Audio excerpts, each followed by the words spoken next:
Hello students, आज अपन पढ़ेंगे समावयवता। आज किसके बारे में बात करेंगे अपन? समावयवता। समावयवता।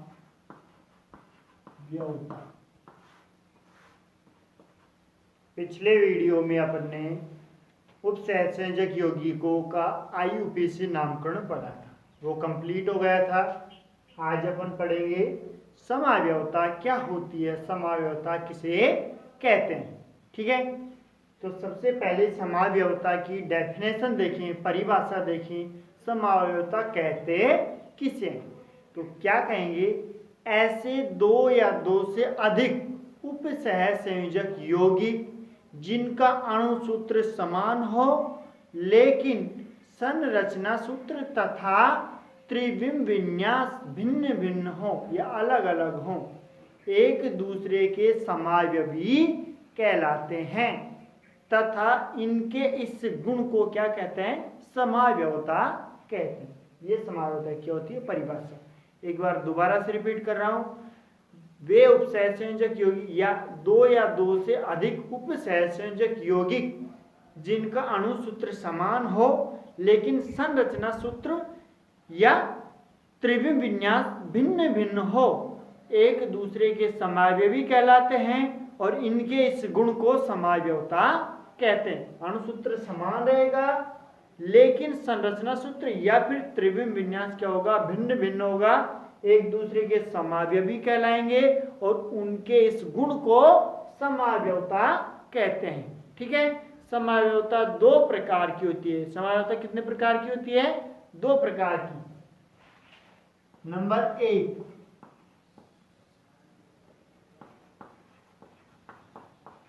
संरचनात्मक समावयवता। नंबर एक क्या होती है? संरचनात्मक समावयवता। नंबर दो, त्रिविम समावयवता।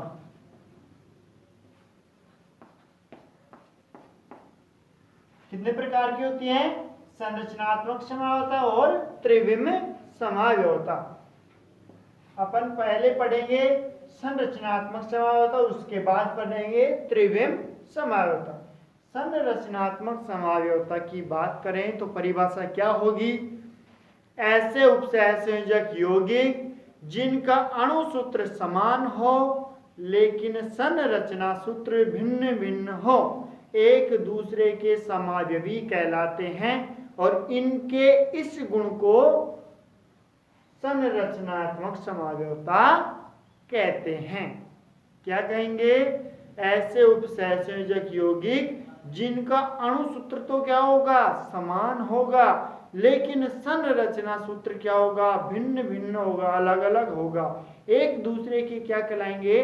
समावयवी कहलाएंगे और इनके इस गुण को क्या कहते हैं? संरचनात्मक समावयवता। नाम से पता लग रहा है, अणु सूत्र समान, संरचना सूत्र भिन्न भिन्न होगी, संरचना भिन्न भिन्न होगी, संरचनात्मक समावयवी कहलाते हैं और इस गुण को संरचनात्मक समावयवता कहते हैं। ये निम्न प्रकार के होते हैं। ये जो समावयवता है, संरचनात्मक समावयवता, ये निम्न प्रकार की होती है। अब देखिए किस प्रकार से, कितने भागों में विभाजित। नंबर एक, आयनन समावयवता।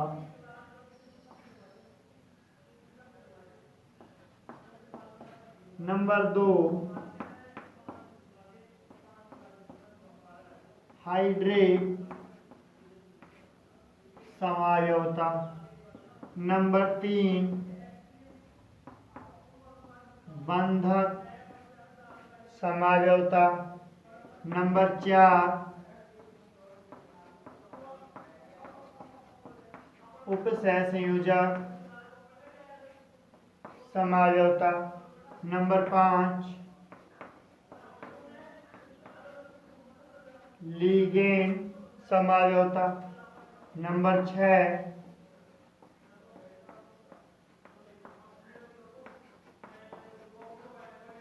उपसहसंयोजक स्थिति समावता। संरचनात्मक समावता कितने प्रकार की होती है? 6 प्रकार की। नंबर 1 आयनन समावता, नंबर 2 हाइड्रेट समावता, नंबर 3 बंधक समावता, नंबर 4 उपसहसंयोजक समावता, नंबर 6 लीगेंड समावता, नंबर 5 लीगेंड समावता, नंबर 6 उपसहसंयोजक स्थिति समावता। इन सब के बारे में पढ़ेंगे, एक एक का अपना अध्ययन करेंगे। तो सबसे पहले किसकी बात करेंगे? आयनन समावता की। तो आयनन समावता किसे कहेंगे? इन्हीं सब समावता, ये जो जितनी भी समावता है 6 प्रकार की, ये संरचनात्मक समावता के पार्ट हैं। तो इसका मतलब ये है कि इनका अणुसूत्र तो क्या होगा? समान होगा, लेकिन संरचना सूत्र भिन्न होगा। लेकिन किस प्रकार से भिन्न होगा? अलग अलग एक एक का अपन अध्ययन करेंगे। सबसे पहले अपन बात करेंगे आयनन समावता। आयनन समावता क्या होती है? देखिए, आयनन समावता ऐसे उपसहसंयोजक यौगिक जिनका अणुसूत्र समान हो, लेकिन जल में आयनित होकर अलग अलग आयन देते हो, क्या कहलाते हैं? आयनन समावता। अणुसूत्र समान होगा, संरचना सूत्र भिन्न होगा। क्यों? क्योंकि जल में आयनित होकर अलग अलग क्या देते हैं? आयन देते हैं। तो क्या कहते हैं उसे? आयनन समावता कहते हैं। ऐसे उपसहसंयोजक यौगिक जिनका अणुसूत्र समान हो, लेकिन जल में आयनित होकर भिन्न भिन्न आयन देते हैं, आयनन समावता कहलाती है। एग्जाम्पल देखेंगे, उसमें समझ में आएगा। जैसे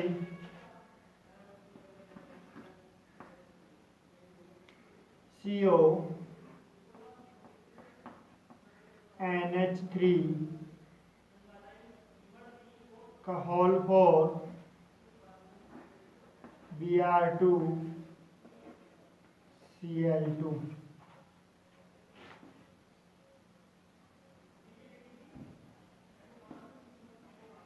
CO NH3 का होल 4 Cl2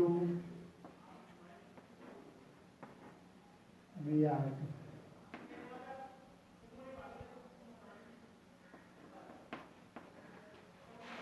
ये एग्जाम्पल है। ये क्या है? उपसहसंयोजक यौगिक है। दो क्या है? उपसहसंयोजक यौगिक है। ये किसका एग्जाम्पल है? आयनन समावता का। तो इसमें समझेंगे अपन क्या है कि आयनन समावता अणुसूत्र तो क्या होगा? समान, लेकिन संरचना सूत्र क्या है? भिन्न भिन्न। और कैसे है कि ये जल में आयनित होकर भिन्न भिन्न आयन देते हैं। एक कोबाल्ट है, 4 अमोनिया एमीन और 4 एमीन इसमें, एक Br2 एक Br2, एक Cl2 का अणु और एक Cl2 का अणु। इसका मतलब अणुसूत्र तो क्या है? सेम है। लेकिन क्या हो रहा है? जब ये जल में आयनित तो होगा, ये अपने आयनों में टूटेगा। तो कैसे टूटेगा? CONH3 का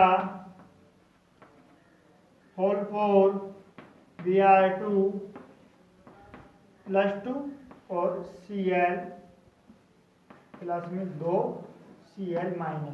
ये 2 Cl- में टूटेंगे और इसके ऊपर पूरे के ऊपर क्या आएगा? +2 आवेश। और इसमें क्या हो जाएगा? Br-2 के रूप में 2 Br-2 में, और इस पर क्या आएगा? +2। तो अलग अलग आयन, ये तो क्या दे रहा है? Cl- आयन देगा, और ये क्या देगा? Br- आयन, जल में आयनित होने के पश्चात। लेकिन इनका जो अणुसूत्र है वो तो समान रहेगा। जितने जो परमाणु, 1 मोल CO का है कोबाल्ट का, 4 मोल किसके हैं? NH3 के, 1 अणु Br का और 1 अणु Cl का। तो अणुसूत्र समान है, लेकिन जल में आयनित होकर ये भिन्न भिन्न क्या देते हैं? आयन देते हैं। तो ये क्या है? एक आयनन समावता का एग्जाम्पल। समझ में आ गया होगा। बाकी के एग्जाम्पल में भी यही होगा कि जल में आयनित होकर क्या देंगे? भिन्न भिन्न आयन देते हैं। ठीक है, अब नेक्स्ट पढ़ेंगे अपन। अगली समावता है हाइड्रेट समावता। नंबर 2 क्या है? हाइड्रेट समावता।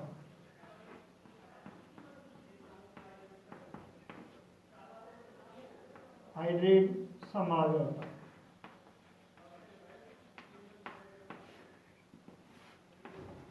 हाइड्रेट समावता में क्या होता है, ऐसे उपसहसंयोजक यौगिक जिनका अणु सूत्र समान हो लेकिन समन्वय मंडल तथा आयन मंडल में जल के अणुओं की संख्या क्या हो, भिन्न भिन्न होती है, क्या कहते हैं, हाइड्रेट समावता कहलाती है।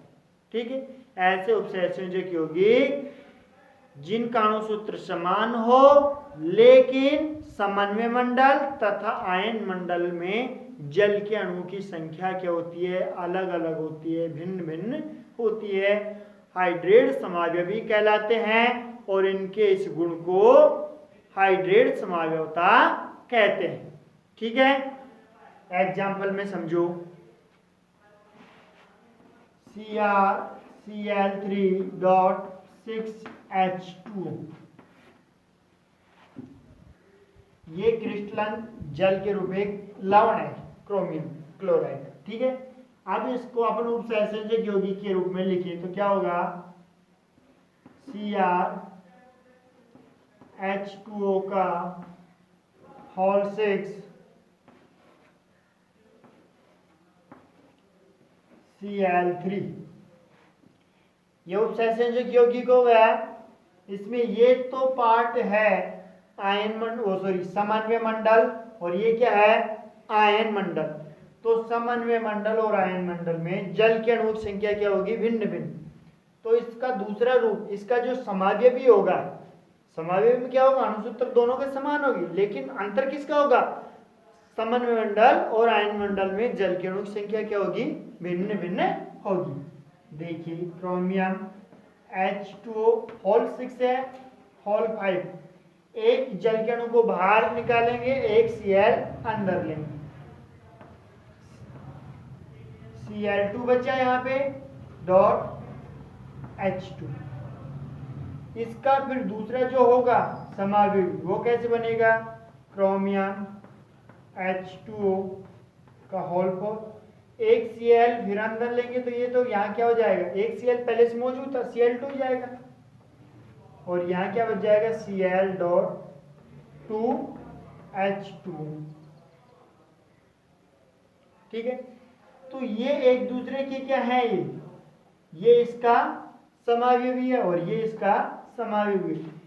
अंतर क्या है, अणुसूत्र समान है, एक क्रोमियम क्रोमियम 5 जल के अणु, 4 2 5 और एक 6 जल के अणु, तो 4 और 2 6 जल के अणु, 3 और 2 और एक 3 क्लोरीन है, और यहाँ भी क्या है, 3 क्लोरीन है।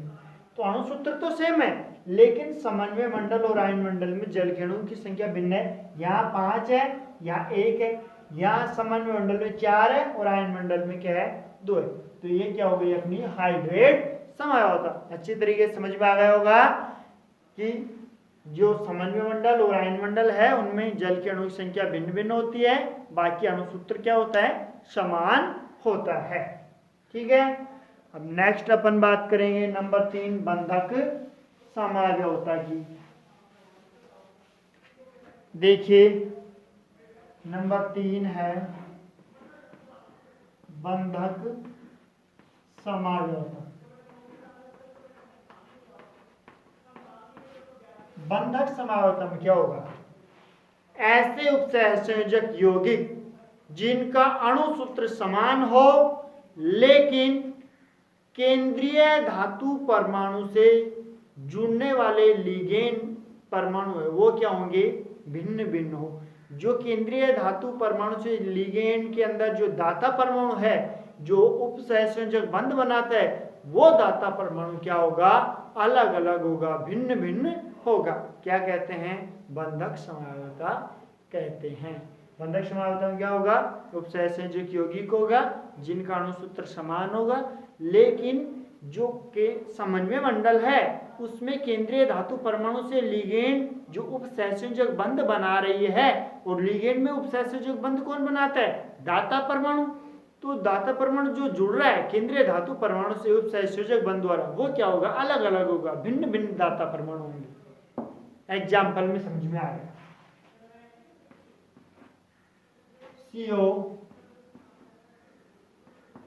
COH2O का होल 5 CnCl2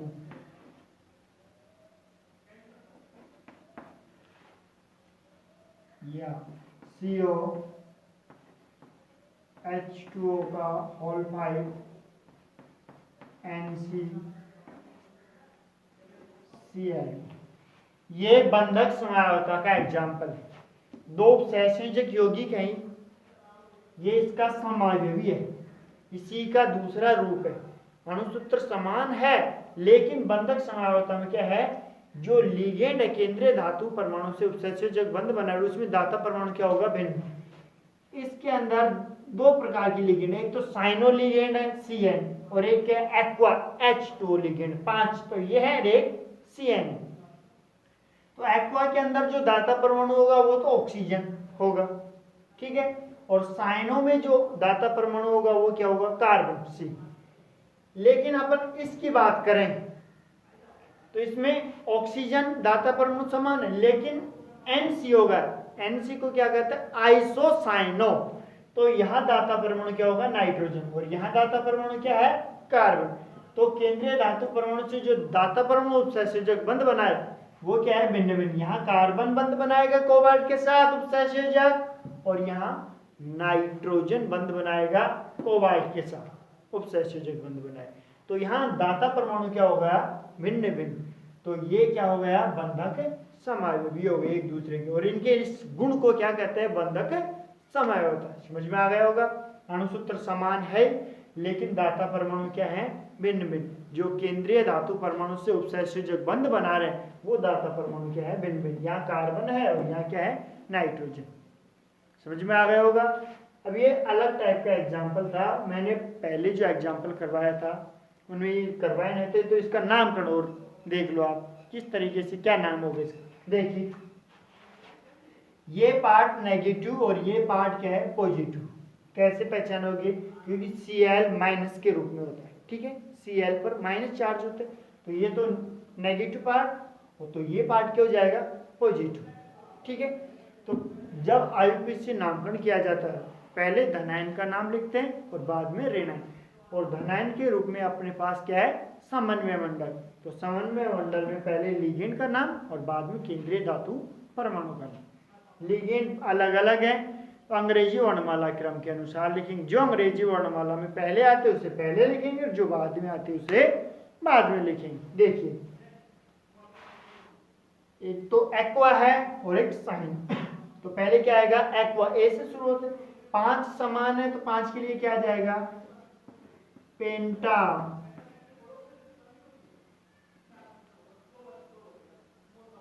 एक्वा, पेंटा एक्वा। फिर क्या आ जाएगा, साइनो। पहले एक्वा आ गया, फिर क्या आ गया, साइनो। इसके बाद क्या आ जाए, केंद्रीय धातु परमाणु। जब पॉजिटिव चार्ज है तो नाम जो कहते हो लिख देंगे संकुल पर, कोबाल्ट, कोबाल्ट।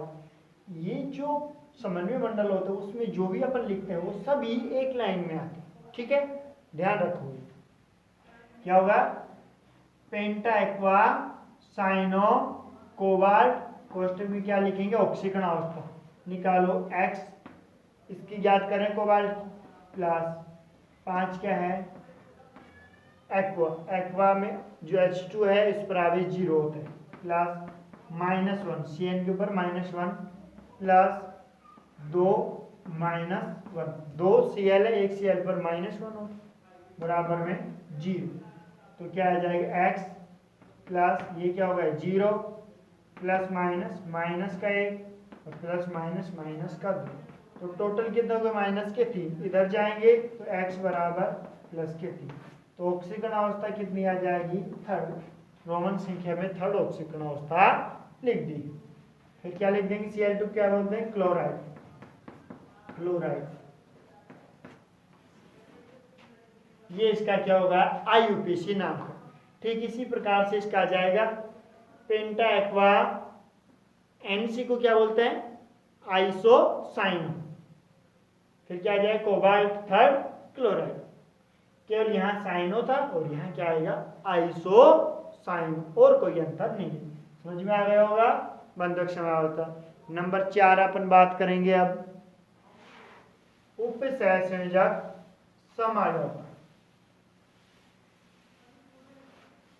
ये अगले वीडियो में पढ़ेंगे। पहले इनको आप तैयार करोगे, इसके बाद 3 समायोजकता है वो अगले वीडियो में समझाएंगे।